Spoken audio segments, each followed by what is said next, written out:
Podtacular, the unofficial Halo Universe podcast, presents episode 789. The Haas is back.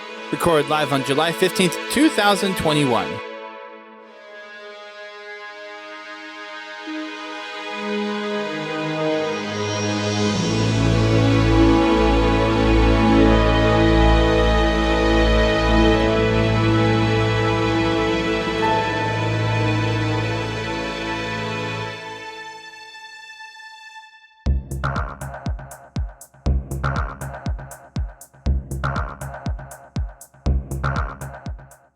Hello, everyone. Welcome to Podtacular, the unofficial Halo Universe podcast. I am one of your co-hosts, Duststorm. I'm your co-host, Godzilla T. And I am Haas. Haas is back in the podcasting co-host seat. Welcome back, man. Thank you. It's nice to be back. It's been a while. The sauce is back. I mean, how long has Halo 5 been out? 6 years. Day or two. Shortly less than that. Yep, just shy of 6 years at this point. It's been quite a while since you've had a permanent position on the podcast. You were on for our E3 show. Yes. You were on for that. Pre-E3, right? Pre-E3, yeah. Yeah. But now you're back. You got a taste of the podcast style a little bit, talking about some Halo, getting hyped again now that there's a new game coming out, and you said, I want a little bit of that back in my weekly routine. So, You know, there's a little fire burning again. yeah. You got a little fire in your heart, Spartan. A little bit. Yeah. He's rubbing two sticks together. Well, we are happy to have you back. It has been a very long time, and we are so thrilled that we can get on board with this Road to Infinite. We've got a little bit of the hype train going. Hopefully we'll get more of that in the coming weeks or months leading up to release. I guess some initial thoughts from you, since you were on the pre-E3 show, so now it's kind of after that. Your thoughts on what we know about Infinite and what you're thinking, what you're excited for, what's kind of the... And before that, we got Pins in the house gifting 5 tier 1 subs. Thank you, Pins, for that. It's just he hands out subs every podcast like he's made of money. The man's a legend. He is. Thank you, Pins. So yeah. So yes, your thoughts, Haas, on where we currently stand with the upcoming release for Infinite. Well, first things first, the narrative part of that presentation, I felt took it back to Halo 4's beat that they were on, and I was all about it. With Cortana 2, or whatever we're calling her, Cortuna. Mm-hmm. The weapon. Yeah, the weapon. The vibes you get from that, and Chief, and the interaction there, I'm all for it. And a lot of people were commenting on like how Chief was handling human bodies versus Covenant bodies. Like there was a lot of really cool, small, subtle things there that I really appreciated. Made me excited for what the story was going to be. Gameplay wise, looks exciting, looks fun. 12v12 was a letdown. I know I said this in the pre-E3 show. I was expecting like 20, and yeah, that's a tough spot to go in because you're going up against Battlefield and their bigger battles and all that.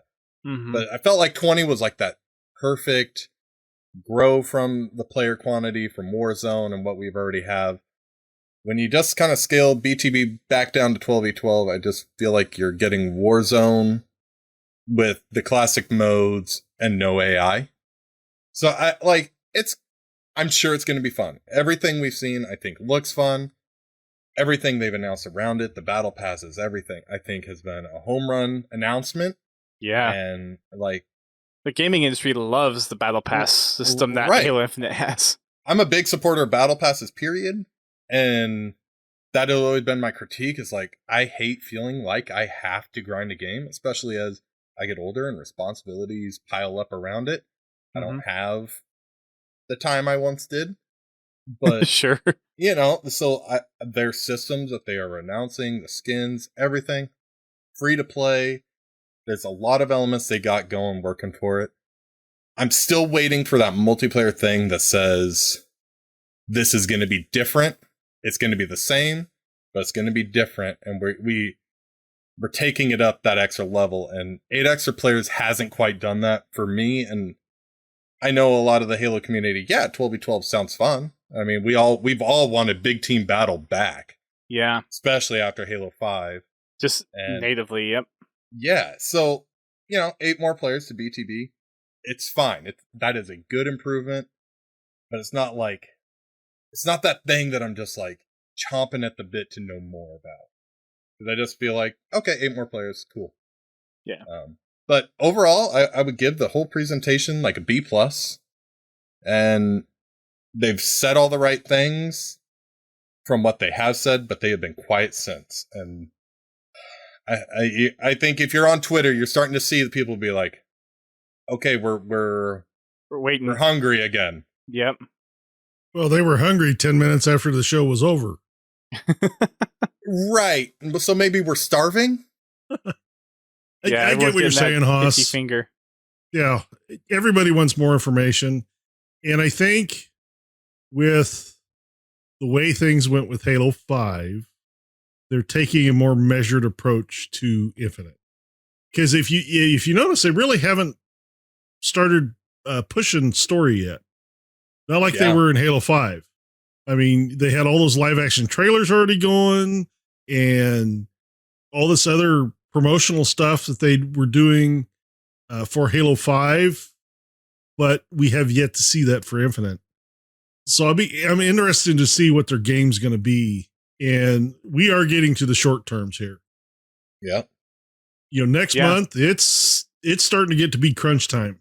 Yeah, we're in fall. And the gaming season officially starts next month. So, they definitely need to start getting, if nothing else, getting advertising out there to get us, hyped about what's coming. Mm-hmm. Yeah, I'm surprised. I'm surprised nothing really has gone big yet, and I mean, maybe a lot has changed. Well, I'm thinking it might be 2 things. One, COVID has changed a lot, obviously. Any of the kind of maybe filming type stuff or any of the live action type stuff they would have done probably all got scrapped because of COVID.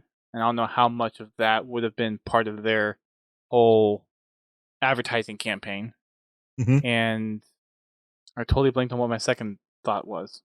Oh, second thought. I mean, they're really pushing the whole free-to-play multiplayer side of things, so maybe the story is a little bit of a back seat for this iteration of the game as far as the advertising out there, because if they want to hook people in, they want to hook it with the free-to-play piece of it. I kind of want to go into Infinite, the campaign, blind. So if they are, I can appreciate that too. If they're going to be tight-lipped on it, that's cool. I think last year with Eshram, right? Eshram, yep. Eshram. That was fine. Visually, it obviously complaints are what they were. I'm sure he has a fresh coat of paint. And fur. Because I don't want everything revealed prior. Like, if there's going to be a Halo CE-esque flood moment, or a Halo 2-esque Arbiter moment, I don't want to know. And I know we're not going to be Arbiter in this. I think I feel like 343 has been pretty clear. We are Master Chief and then we become our Spartan. And I'm all for that. So I'm okay with being blind going in, but they do need to kind of like maybe reconfigure some of last year's announcement with the modern visuals and kind of hype it up on that end. And I think we'll probably get that post-flighting. And my stomach says they're banking on the flighting generating hype. But that's only going to generate hype for the multiplayer. That's not really going to do much for the campaign. It's not going to do anything for the campaign, but I'm talking the overall game. Like, that's just going to generate interest and hype, and so they're kind of hoping, okay, once the flightings and, dates are announced and, they see all the Halo streamers and probably the top streamers that they'll help get into the flighting process, their tokens, so they can be streaming it, and the hype is really generated, then they can be like, here's your campaign on top of it, icing on the cake. Yeah, personally, with the the campaign, I'm with Haas. Yeah, I don't want them to reveal any more of the story. But a Halo 3-esque type campaign. The campaign they launched for Halo 3 really had very little to do with the actual story that was told in Halo 3. Of course, most of us guessed what the story was in Halo 3 because we played Halo 2. And it was a continuation of that game, so there was that expectation already. But yeah, I think they need to give people a reason to buy the campaign. Right. And it doesn't have to necessarily be full story. No, it doesn't either. But like what you were saying, take the kind of campaign gameplay experience that we got from 2019 E3 and maybe show a different part of it that shows a little more of the functionality, the different interfaces, maybe show a little bit more of that TAC map, show a little bit of what the day-night cycle looks like, or some of the new Banish stuff. Like, give us little teases of, okay, here's the environment that you're playing in without revealing too much of the actual story tidbits behind it. I have two trailers as we're sitting here talking about it coming to my mind that I'm like, that is the kind of cues I want them to take. For Halo 3, it's the "You Are All Vermin" one. Mm-hmm. And then for Halo 4, it was that CGI one where the Didact is like scanning Chief, and like Chief gets jumped on by the Promethean Knight. Mm-hmm. I think those types of trailers generate mystery. They generate a little bit of hype, kind of cue you in maybe a little bit on the enemy you're about to encounter without revealing too much of the details. And I would love both of those. Like that take cues from those, because they could repurpose the Ashram stuff. They could repurpose the gameplay reveal. They could even reuse the weapon trailer with a voiceover, and we'd be in a pretty good shape there. And I think for a lot of Halo fans also, like you were making comment, like what's going to make people buy the campaign? They also need to show these limited editions, what those are going to include. What are the perks for the multiplayer person to buy that? Even if, because there are completionists on the multiplayer side. So if you keep something over on that campaign side behind that $60 or the Game Pass, you got to entice them too. Yep. And so I'm kind of wondering what multiplayer is going to be in that free-to-play multiplayer and what is not. Like, is Forge going to be part of the free-to-play multiplayer? Or is Forge going to be over on the campaign side? I would imagine it's on multiplayer, but it's a good question. And traditionally, they've had unlocks customization-wise behind campaign. Mm-hmm. Yes. Ever since Halo 3. Yep. You have all... Hayabusa. Yep. Yep. Yeah, all the different unlocks for... Halo 4, you got the Mark 6 or the Legendary Visor, I think? Both. I think for different parts of it, yeah. And then Halo 5, you have the same thing. MCC, you've got the same thing for completing campaigns there as well. So yeah, there's been a track record of having customization unlockable. Like special nameplates. I'm sure nameplates are going to return in Infinite. Mm-hmm. And that's a pretty gaming standard now. Yep. It's just how much are they going to push really the free-to-play side of things versus the campaign? Because there's a lot of Halo players out there that play the campaign side of things too. Yep. I mean, maybe they're not worried about it with Game Pass, The free-to-play side is going to be their moneymaker. Oh, yeah. Yeah, that's where they're putting all their ducks to make money on the game. Mm-hmm. But you still, if you're going to produce a campaign, you need to give somebody a reason to buy it. Yep. Beyond just the Halo fan. Mm-hmm. Yes. You want to get the general gamer in there who will be, and not just, you have the people that go in, it's like, oh, it's a new Halo game, I'm going to play this for 3 weeks and then go back to... But every game has that. Fortnite. Right. Or Apex or whatever people are playing these days.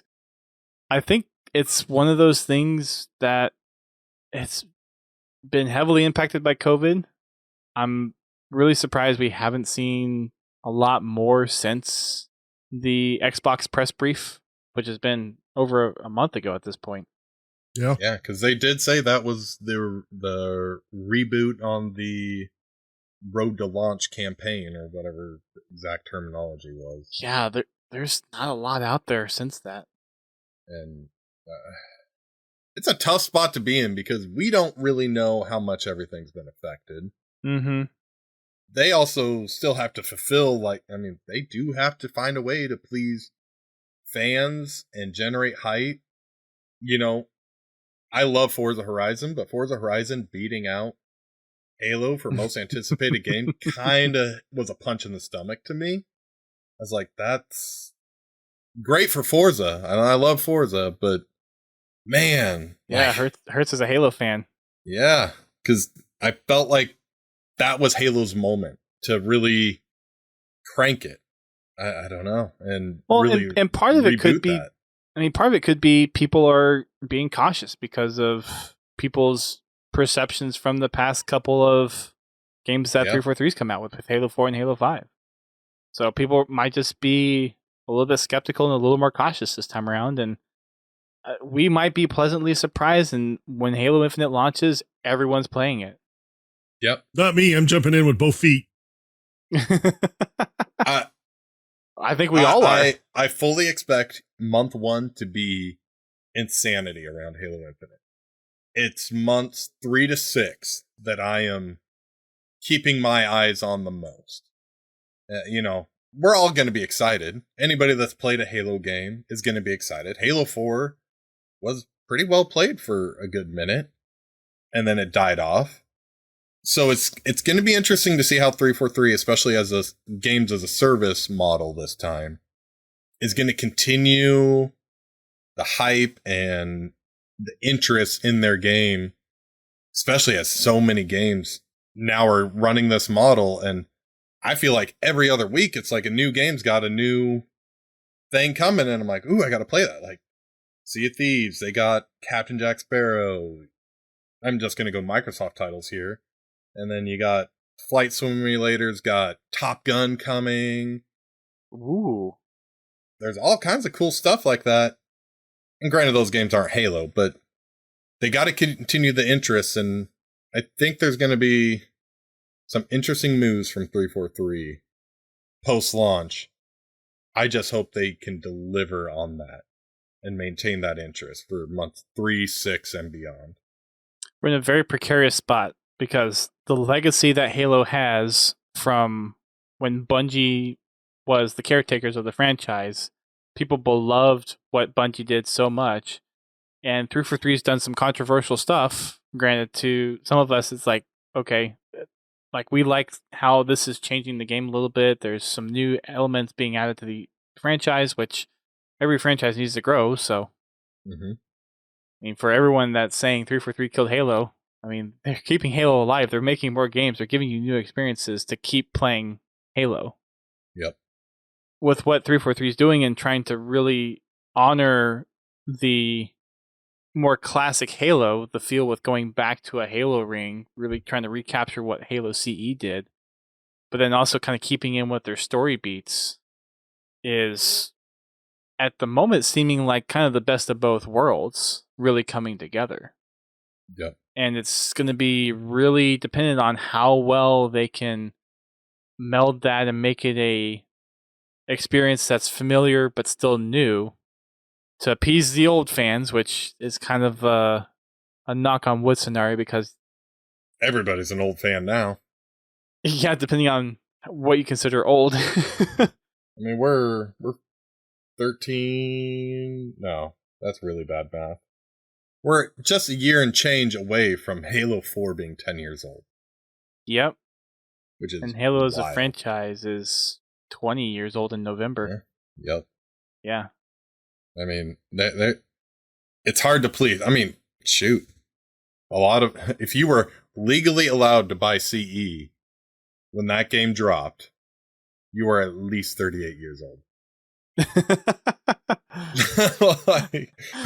Yeah, GT's GT is 37. No comment. Well, the one thing a lot of people are forgetting is that people like me are the oddballs. Most people that have I don't reached think my you're stage as much of an oddball as you think. let me finish. Most people that have reached the age that I'm at may still play games or play Halo, whatever, any game, but they don't play with the same volume as someone in their 20s does. With me, I'm just getting frustrated with the stupid games that I have, but life gets in the way. And as you move later and later in life, you have more and more things to do. Especially if you start a family, kids take away a lot of that playtime, and you have to try to squeeze it in whenever you can. So it's not that they don't love the games. It's just they have less time to play them because other things take priority in their life. So Becomes a lot more important on the quality of the game experience. The deal there is there's no way 343 is going to appease everybody. Somebody's going to complain. It doesn't matter what they do. They could rebox Halo CE and somebody'd complain about that. I'm sure people did when Halo CE Anniversary came out. Yep. Well, that actually was not that great. The only good thing is they added to that was the skulls. But the overall deal is they also need to be able to bring in new blood, because we're not going to support them for the next 10 years. Not the way they need. Absolutely. No. All those Fortnite because kids. As they get up, like I said, as people get older, they fall off of that particular part. And I'm not saying they lose the joy of playing the games. They just other things become more priority. I remember when Halo launched, after I got my own Xbox, hell, I usually spent 4 hours a night playing Halo, just the campaign. And then when I got Halo 2, hell, I'd stay up until 11 o'clock at night playing Halo 2. Sucking at it. Yeah. Oh, by the way, Dust, days, bait, really? Those were the days. Bait, really? You just now notice what the title of the last episode was? I was going to say something earlier. I just forgot. But anyway. Oh. If you want to know what I'm referring to, check back 2 episodes. So I've been talking to some more modern casual gamer friends that have picked up MCC on these, $20 deals, whatever, Thank goodness for that. And they keep saying, Monday, by the way. They keep saying Halo 4 is not as bad as they remember it. And so that was kind of like, I've been kind of saying lately, there are elements to Halo 4 that I think 343 should have stuck with going into Halo 5.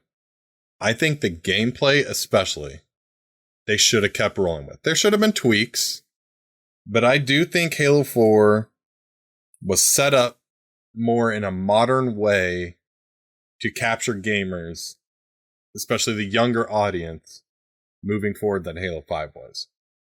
I think Halo 5's multiplayer was great, but it was great for an older audience, but they didn't quite capture exactly what the older audience wanted, and they threw in new elements that younger kids obviously grasped to, but they're like, this isn't fun. We saw Call of Duty, the shooting element, the hit markers, things like that. I think Halo 2 Anniversary took what Halo 4 was doing and did it well. There just wasn't enough variety there. But I also think the elements around Halo 4, we all ranked up and maxed our Halo 4 experience and finished unlocking everything in a month.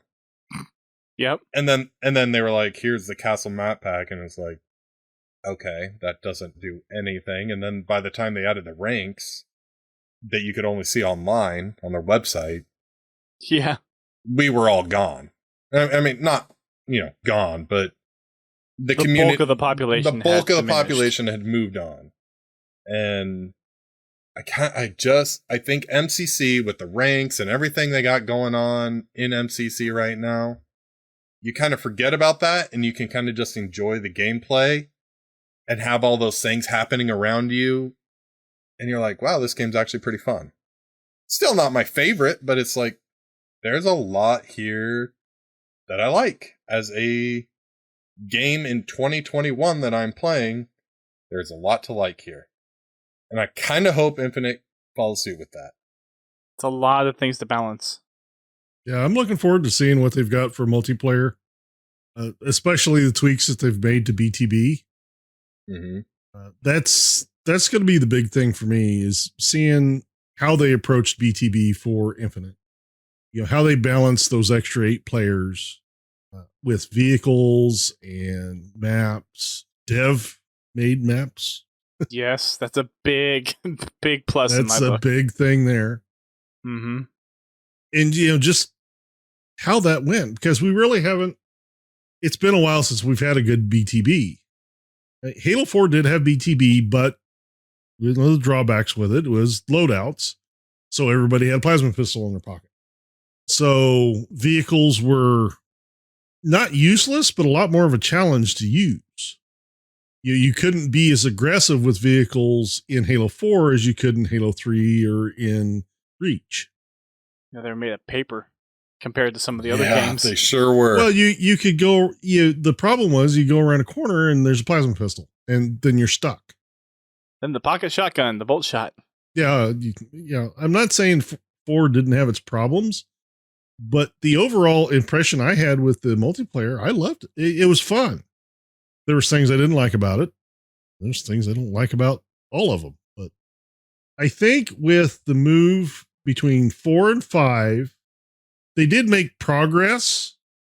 I don't think they actually took a step back, because Halo 5 is fun to play.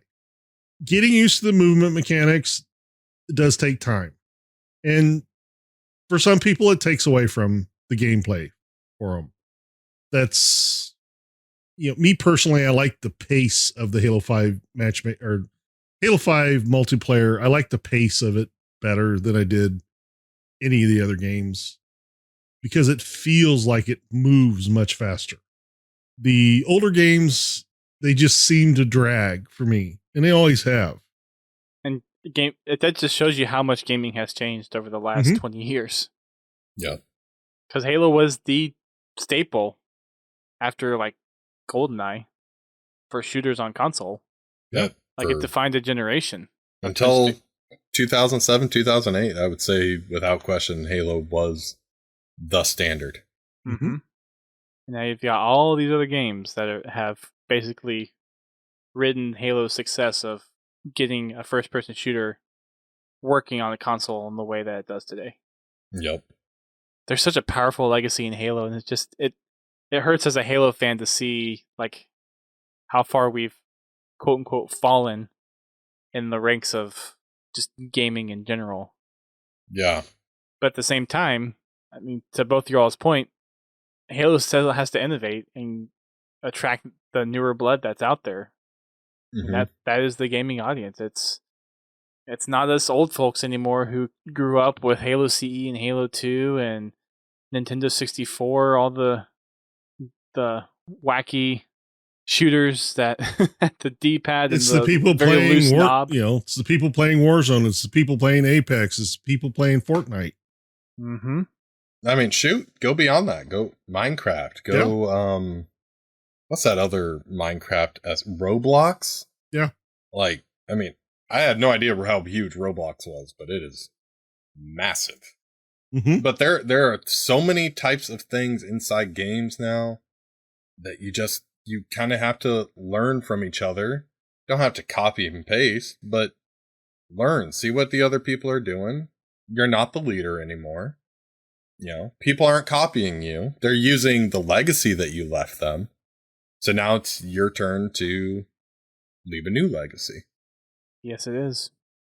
And 343's done a pretty good job, I think, bringing Halo forward in the gaming space. There's a few trip-ups, but every game developer is not going to nail the experience. Right. But for what they've given us so far, they've done a pretty decent job. So I'm I'm very thankful that Halo still continues to come out with new content and new games, new books, and that the Halo franchise itself is still thriving. Oh yeah, they are. I mean, their reach is wider than just video games.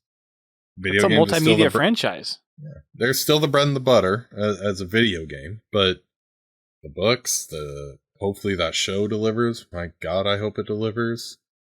You know, and I'm sure post Infinite there's gonna be more coming down the line that we don't know about. Sure. I mean, the whole games as a service introduces a whole new aspect of what Halo could be and could deliver with content updates or the traditional DLC as far as new maps, new modes, new campaign expansions. Yeah. I mean, we make this joke all the time, but the possibilities are infinite with Halo Infinite. They are. And what they could do. I mean, if there's ever a time for Halo to shine in a new age, this is it. Absolutely.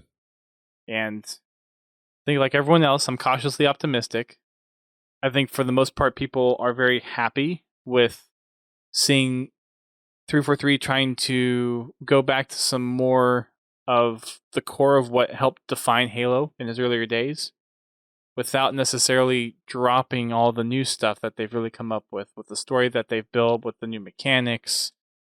They're obviously introducing the whole free-to-play aspect and the battle pass, so they're adopting into what is now the industry standard for multiplayer, which is free-to-play and battle pass or unlocks that you pay for. That is the gaming model, regardless if you like it or not. And I know people back like 3 or 4 years ago, after we thought the next Halo game was going to be coming 3 years after Halo 5, were saying, we don't like this whole battle pass thing. We don't like loot boxes. Industry's spoken. People have spoken with their wallets. That is the industry standard now. It's free to play and some kind of battle pass or loot box system. Mm-hmm. Thank goodness it's not loot box, but thank goodness, yes.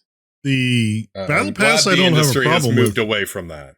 Yeah, the battle pass system, I don't have a problem with, because you have you buy the pass, you have a set of goals. You can see what you're going to get. The whole loot box thing, I never did like it, other than to make fun of Beowulf, but I never bought into that system, because to me, it was just another waste of money. It was gambling, and I saw it for what it was. The only packs that I ever purchased were ones that had guaranteed items in it. I was guaranteed to get these pieces of armor. Like the classic helmet pack. Right. Mm-hmm. And the Voices of War pack. Mm-hmm. Yep. Those I had no problem buying because I knew what I was getting. Mm-hmm. And even with the battle pass, it's like, you know what you're getting. You just still have to work for it at the same time. Yeah. Yep. Or you can pay the money to unlock each fast track rank. Yep. Mm-hmm. Yep. I mean, you're given an option and a lot of them, they got the holy Lurker Zero in the chat. Ooh. Lurker? I miss that. That's a name I haven't seen in a while. I thought he was dead. Sorry, that name popping up. I've seen him on MCC a couple nights, and I'm like, man, I miss that guy's voice. I forgot where I was going with that. But okay, we were talking about ranks. Yeah, I'm excited to see how 343 is going to handle the free unlocks within a battle pass, because every game has every 5 to 10 ranks you get one free thing in there. So how much quality are they going to hide behind the paid ranked system, and how much are they going to hide, or I guess give you within the free unlock system? And then what are they going to give you in campaign? Yeah, they have to reward. The one piece of feedback I would give on the unlocks within MCC is I don't want to be forced to play a certain way to get my unlocks. Just let me play the game I want to play, and let that progressive, if you need to scale it, fine. If you want to throw in some extra challenges, fine. But don't punish me for playing the way I want to play. If I only want to play 2v2, reward that the same as you would somebody who only wants to play campaign or firefight or whatever the modes are going to be that are there. Sure. That's what I want. I'm Yeah. hoping they can balance that properly. Well, and they said in one of their updates that anything that's Battle Pass is going to remain behind Battle Pass. There's only going to be one way to unlock any kind of customization. So it sounds like for the most part, you'll have a possibly like some campaign unlocks, some like what you're saying, Haas, the free kind of multiplayer unlock type stuff as you just like progress through or rank up in either like maybe ranked matches or just kind of XP based stuff for just social matchmaking type of stuff. Maybe some things behind could be locked behind Forge or something like that. Yeah. Spend 20 minutes in Forge. I don't want to spend 20 minutes in Forge. I leave that for Duquesne and his mongooses. There you go. Make a race track. You get the Duquesne cat helmet. I'll make emblem. a circle. You just watch. Just one checkpoint and you just go in a loop over and over and over and over again. Yeah. Well, needless to say, I think there's a lot of things that we're looking forward to. We still never really went past our open with talking about what you're interested in, so there's a lot to say about Infinite. I think it's safe to say we're all very excited about the potential that Infinite has. As far as what we're actually going to get, that remains to be seen. As far as the actual promotion for the game, compared to previous Halos, definitely lacking, whether that's because of COVID or other reasons.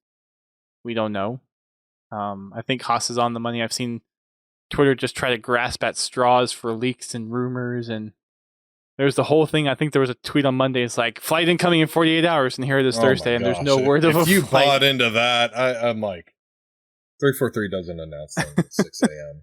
No. Okay, we're Although waking up. I have to admit they are pushing it pretty hard, so it's probably not that far away.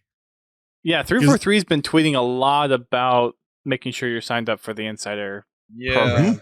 I got some thoughts on that, but I don't know. I don't think they have the numbers they want. And well, it wouldn't surprise me. I really hate this system. Well, I mean, they for MCC, what they had 300,000 invites. I mean, they have plenty of invites, but like, I think Uni came out yesterday. He was kind of addressing some of the not good feelings about everything going on right now with those tweets. Mm-hmm. And he was like, yeah, a lot of people's information's not up to date or is not completed. There's a lot that we need.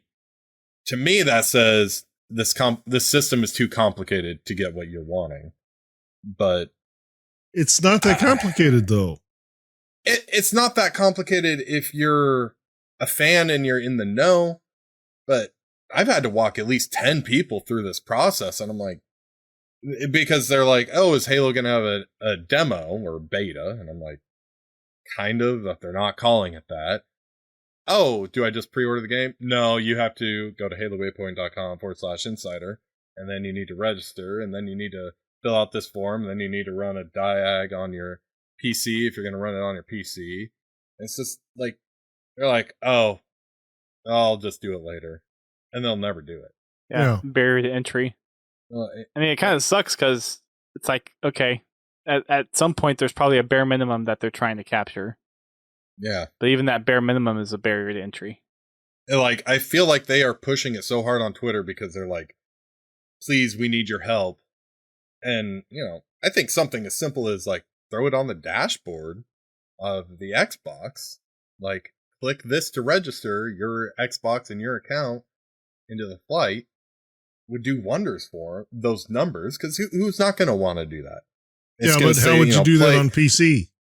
I'm just talking about, for right now, just address the console side.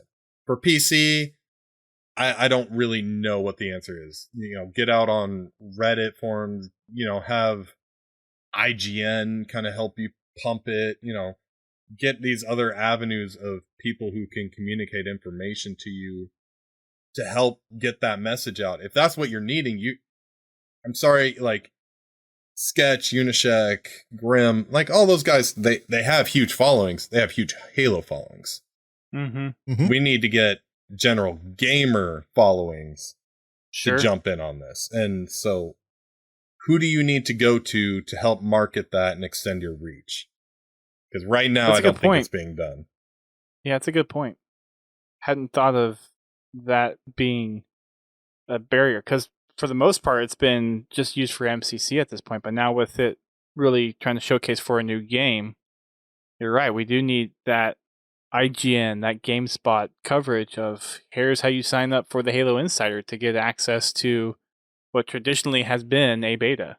Yeah. I mean, for us, that's easy. Like we follow Halo, we see their tweets, we follow their studio people and, anything Xbox, and all our, a lot of our social media algorithm is geared towards Halo. So yeah, we see that and we're like, duh, okay, here, we're done. Right.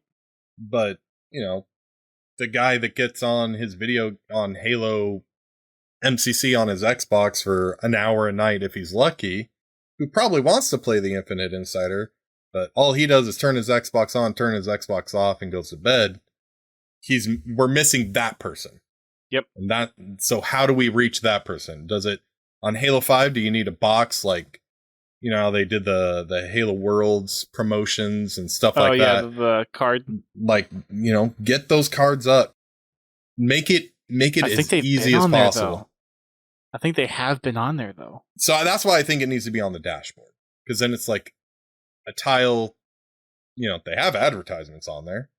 Advertise your stuff. Yeah. That's a good point. 3 for 3 if you're listening. Haas has your back. Please. 3 for 3, please. Well, Haas, it's great to have you back. It is nice to be back and share some opinions not restricted to 240 characters. That's what Twitlonger's for, right? Right. Yeah. So, what's going to be your number one thing that you jump into for Infinite? You're going to jump in campaign first, or you're going to jump into multiplayer first? Traditionally, I always jump in campaign and run it until completion.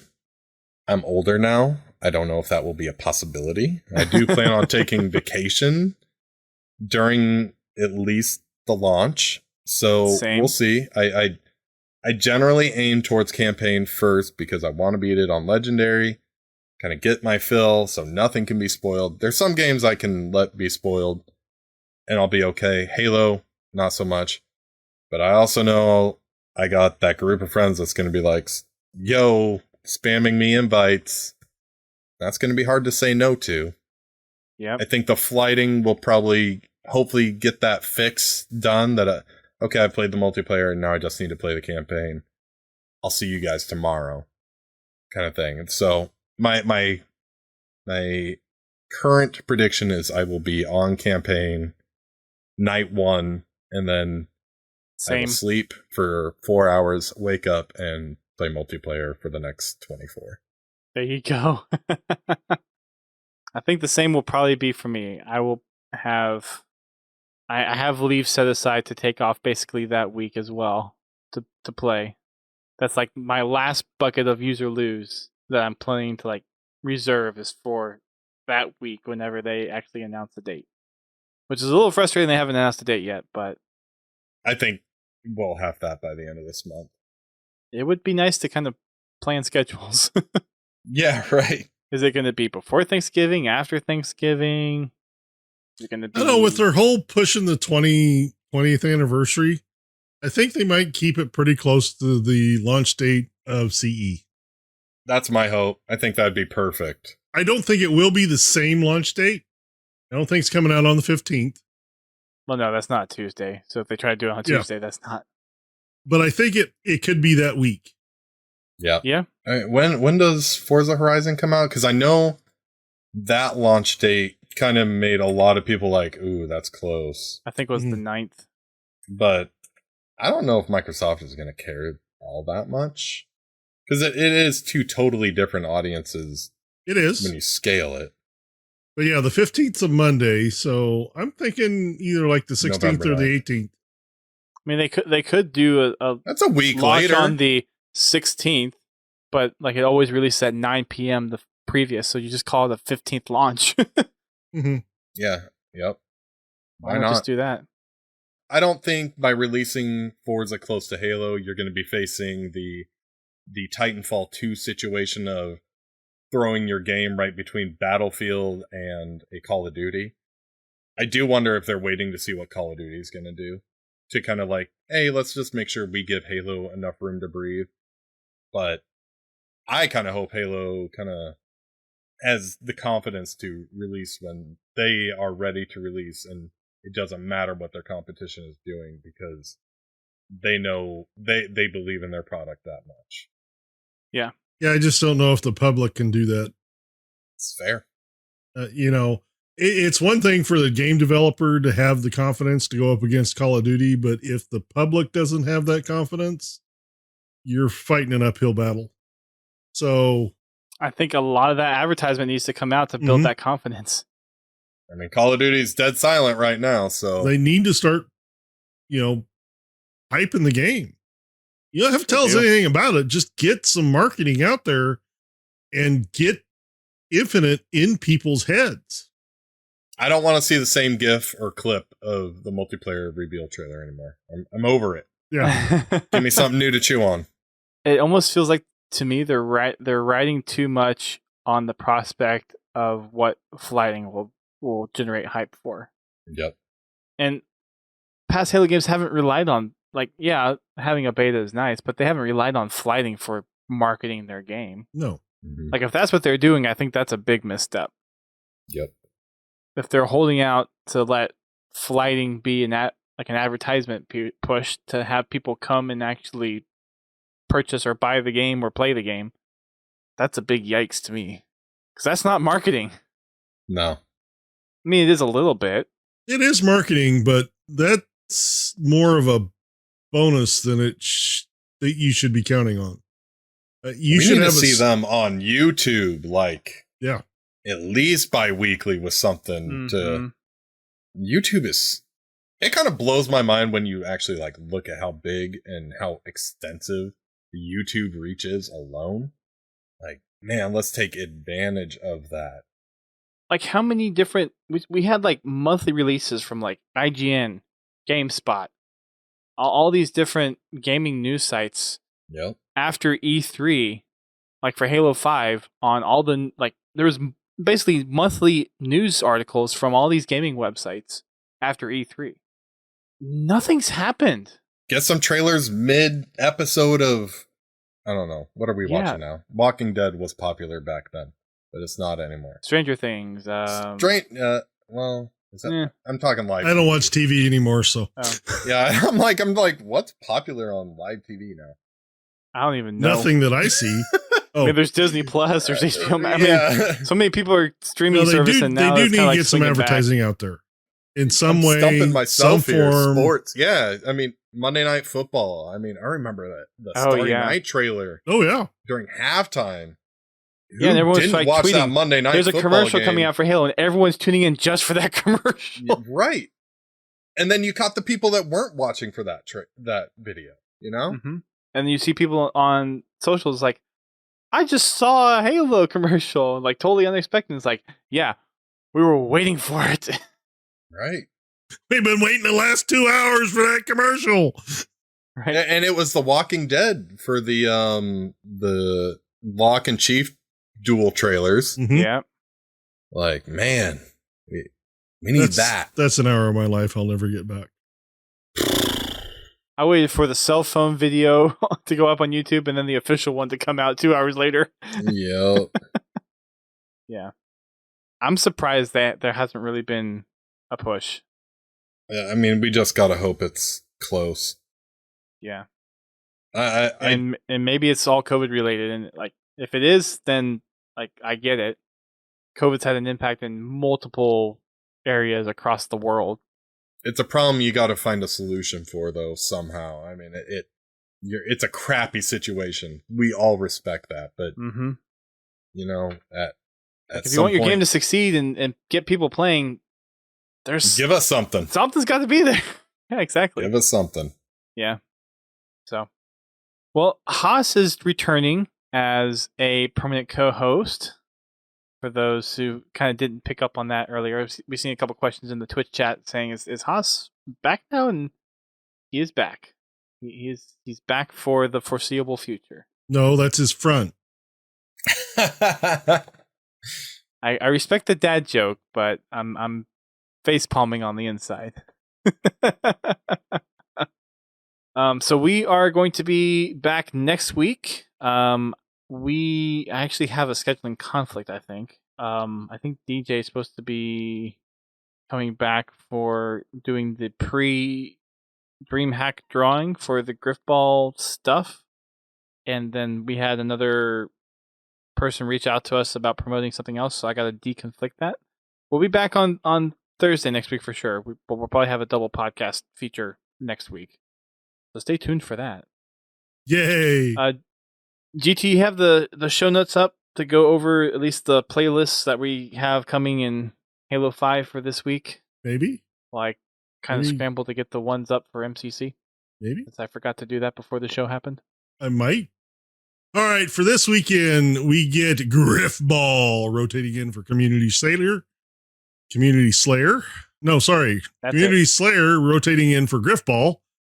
That was backwards. Warzone Assault goes live. Both of those are going to be your double XP playlists. So get in there and get your XP. Next weekend, we get Action Sack rotating in for Community Slayer. And on the 29th, we will have CE Anniversary Throwback. And Warzone Turbo goes live. Mm-hmm. We don't want to break dust tonight. I don't want to break Haas tonight. We'll ease him into it. Next week. Wait. I don't know if you've seen that part of the podcast yet, but yeah, we'll. There's a little something there. Yeah, Dust tends to break himself when it comes to Warzone Turbo. You'll see next week. All right. Loud warning for next week. He breaks my ears. Looks like for MCC, Escalation Slayer is coming in as Griffball hits the showers. For ranked playlist changes, we got Halo 3 Team Double rotating in and Hardcore Doubles rotating out. Yep. So thanks for the playlist updates. Hop on in. I know DJ was playing a lot of Griffball over the past couple weeks. Yes. Like every time I went over to the stream, he was playing Griffball. You couldn't get enough of it this time around.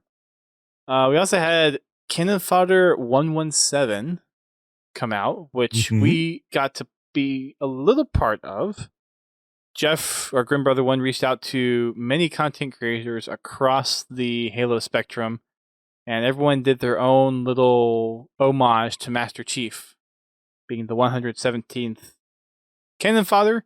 This was mostly about John 117. There's also an announcement of a new Halo Encyclopedia. No date, I think, on when that is actually releasing, but continue the bulk of. Let's see, we've had two kind of other Halo Encyclopedias before, so this is kind of the third one. And this is the big boy. 25% larger, nearly 500 pages. How many pictures? I'm a picture 400. book guy. Probably really over 2,000 if you're averaging like 4 a page, I guess. What is the picture to word ratio? Yeah, that's what I need. There I you need go. that information. I need like 50 pictures to one word, like a caption, Master Chief, Warthog. I'm good there. It's the simple things in life, right? Right. Yeah, so we had Halo Mythos and Halo Warfleet, and we've had a couple other encyclopedias. So yeah, we get another one of these coming out, which is just ridiculous. I'll be buying it too.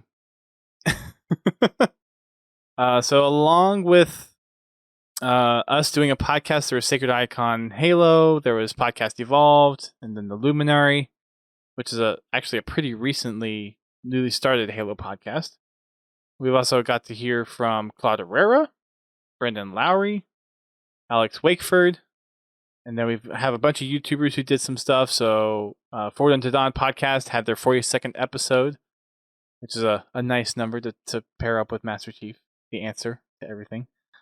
So they did a special on the Master Chief. We've got Installation 00, Halo Canon, Hidden Xperia. Halopedia did a special little something for it as well. So Canon Fodder 117. Go check it out on Halo Waypoint. And that's going to wrap it up for this podcast. This was mostly a welcome back for Haas and kind of get some first impressions. We had some other things in the back pocket, but we got to talking. So I think he fit right back in without missing the beat. What'd you say? What'd you say, GT? Easy with the pockets. We're just one step closer to getting all four back to try our hand at running MCC again. Oh, man. Remember that Halo 3 run? I will never forget. All ghosts all the time. Yep. I don't think the pre-order is available yet for the Encyclopedia pins. Oh, it is available from Dark Horse. I take it back. So yes, it's available for Dark Horse. I don't think the pre-order for Amazon is up just yet, but give it a little bit, it'll come. With that said, you can check us out on our social media. We are on Twitter, Facebook, and Instagram. You can catch our live stream every Thursday night on Twitch at 8:30 p.m. Eastern Time. That is when we do the podcast. And then every Friday we have GT hosting Fraggin' Friday. That also happens at 8:30 p.m. Eastern Time. We have a poll that goes up in our Discord for the game that we want to play. So if you want to play Halo 5 or MCC and you want to come join us, then the Discord is the place to make your voice heard on what you want to play for the coming playdate. We've also got Achieving Halo taking place at 9:30 on Sundays, and we're currently going through some of the Season 7 challenges in MCC.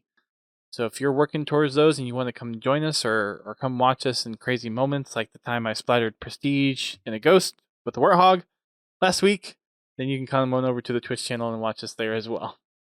And, there's the time I walked up to the forklift and it exploded. Yeah, GT actually joined us on an Achieving Halo night. Briefly, I had to leave unexpectedly, but yes. So did you punch the forklift or did it just blow up? Because we thought you punched it to make it blow up. I might have. Okay. That's what we thought. We weren't entirely sure, but... Sorry, Keys. I'll get to that, Pins. I haven't forgotten yet. We've also got the places that you can interact with the community, which is our Discord. We also have a Spartan Company and an Xbox Club that you can join as well. Our Spartan Company, we are 91 away from our next kill commendation, which is the Lucky commendation, which is Cluster Luck, Last Shot, Sayonara, or Fastball medals. 91. Pretty close. You can also find the podcast on iTunes, Spotify, TuneIn, Amazon Podcasts, and pretty much all podcasting services out there. If there's a place that you listen to podcasts that you cannot find us, please reach out to us and let us know, and we will try to get the podcast where you want to listen to the podcast. For those that support us, we thank you so much for all the support that you guys have been providing to us, especially throughout the last year and a half. We've grown quite a bit. I think largely thanks to Pins' open wallet, apparently, that we have access to. We have multiple ways that you can support us. First, and the easiest way is just kind of helping spread the word about the podcast.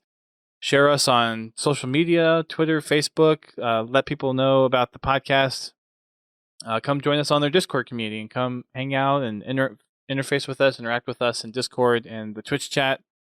You can also support us through subscribing to us on Twitch, if you so choose. We've also got a Patreon, and we've got some lovely folks over there who are helping out. We've got Prestige, Pins double dipping over on the Patreon side of things as well, and Confal and Pins at the $7 tier and Prestige at the $10 tier, which we'll be getting him on probably within the next 3 weeks for his guest hosting spot as one of the Patreon rewards. So thank you for that, Prestige, and we'll work to get you on a Saturday. Haven't forgotten. We're getting there. And then we've also got PayPal that you can donate to as well if you'd rather just donate to us monetarily. We announced a couple podcasts ago a partnership with Forge Hub, and all the contributions that we've gotten over the past year and a half or so have helped led us to being able to put up $2,000 for a prize pool for our Fiesta Frenzy tournament, which is crazy to think that we're actually finally hosting a tournament. I've had a desire to host a tournament from the Podtacular side of things for a very long time, and we're finally able to do it. So there's the Forge Hub contest going on right now as the first part of the partnership, and then the tournament side of things will be taking place in October. So brush up on some Super Fiesta and get ready to mix it in with some competitive style, and we'll see what happens. And yes, who's this Biowolf that you're talking of, Larry? I don't know who this guy is. And one final thing before we leave, we always joke in the Twitch stream, like before we like hit record, or even sometimes during the show as well, some of the technical difficulties that happen on the podcast or on Twitch or something. So Pins has come up with some draft entries for a Podtacular bingo card. And I'm assuming this is a work in progress because there's only literally 25 entries at the moment, which technical difficulty should have been that very middle slot there, Pins. Well, that's too broad. I mean, it's got to be pretty specific. Right.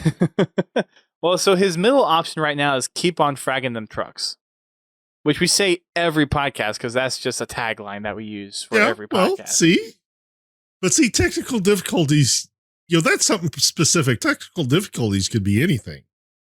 Somebody forgets to unmute their mic, computer crashes when you hit stream, things like that. Mm-hmm. Yeah, Pids has a point. The middle spot's usually a free space. But the thing is, if you're waiting for the very end to claim that free space, because we only say that at the very end, then like how many people are going to have claiming bingo? We've got Hayden with the raid of 7. Thank you, Hayden. Hey, Hayden, thanks. Yeah, You just doubled our numbers, bud. Thank you. Thank you for heading over here. And yes, Haas is here. Haas is in the hot seat. He's in the Haas seat. All right, we've got. So I'm going to read some of these options that we have. Some of them are really good. First one, community update comes out after the podcast has started. That never happens. Doesn't happen as often anymore, but it still happens from time to time. We've got more than 3 guests. Godzilla has camera problems. Again. Yep. Pokemon reference in the podcast. A guest has audio problems. Turbo time. A viewer hits a sub anniversary. So that's kind of rare-ish. Mm-hmm. Although with how many gift subs Pins hands out, it probably will not be as infrequent. Duststorm reports he's finished a Halo novel. Podcast goes longer than 2 hours. GT has audio problems. Dust has camera problems. Dust has audio problems. OBS causes a problem. Halsey's journal is mentioned. MySpace is mentioned. Community projects are focused on. Podtacular's episode numbers is evenly divided by 100. Podtacular episode is a book summary, basically the same as me reading a book. A Halo 5 Spartan Company achievement is complete. That's a good one. Community update comes out less than an hour before the scheduled start of a podcast. Podcast gets rated. A guest has video problems. Podcast is delayed or canceled due to computer issues. And Halo file shares are mentioned. So that's the current running tally of Podtacular bingo cards that Pins has come up with so far. We're going to have to figure out how to incorporate all those into one show at least one time. I mean, there's a good number of them that come up basically every time. Yeah. The camera problems don't usually happen that often. We've figured out the trick with Skype for now until Skype breaks it again. Skype. Yeah. GT, almost always has audio problems because you're always fiddling with some setting that got reset when you restarted Windows for some reason. I really wish Windows would leave my damn settings alone. I get it the way I want it, and then they do an update and break everything. Mm-hmm. Pokemon reference doesn't happen as frequently as it used to. Pikachu. And there you go. There's your bingo card. Halsey's Journal on MySpace is usually brought up by Laird or Pins in the chat. Or both. So we might have to have some justification. Then there is like, does it come up naturally or is it prompted by the chat? If it's prompted by the chat, maybe it doesn't count or something like that. I was going to put GT praises the Xbox app, but sure. Does Halsey's Journal have a MySpace? Don't do that. Jeez, Laird. Oh, man. Because the Xbox app is great. Bobby, So we'll good. follow up. We'll follow up later on the Pokemon stuff. So, bingo card in the making. Maybe we'll have one officially published at some point. It's definitely a start. Definitely appreciate it, Pins. I think there's some room to add into that. Maybe that's something we can throw in the Discord. Have people put in recommendations for bingo card entries, and we'll go from there. So, Haas, it's good to have you back. It's good to be back. He is back permanently, which will be nice. We've got some stuff we're excited about for Infinite. Some things that we're still a little cautious on, a little cautiously optimistic. We'll see what happens in the next couple of weeks. Seems like flighting is around the corner with how much they're pushing it. So if you haven't updated your Halo Insider profile, I will definitely reiterate, go sign up for Halo Insider, haloinsider.com, and help your friends. And help your friends. Maybe we can put out a little video on how to fill it out or something like that. It's pretty straightforward, even though it does take some time. Do a PSA on how to register for the flighting. With that said, that is going to wrap it up for the podcast tonight. Thanks to everyone for tuning in. We had quite a few people show up on the Twitch chat. We got a couple new folks and a couple returning folks from quite a while ago. So thanks for hopping on over. We'll see you guys next week, same time, same place. Until then, you want to do the honors, Haas? Or you want me to do it? Keep on fragging trucks.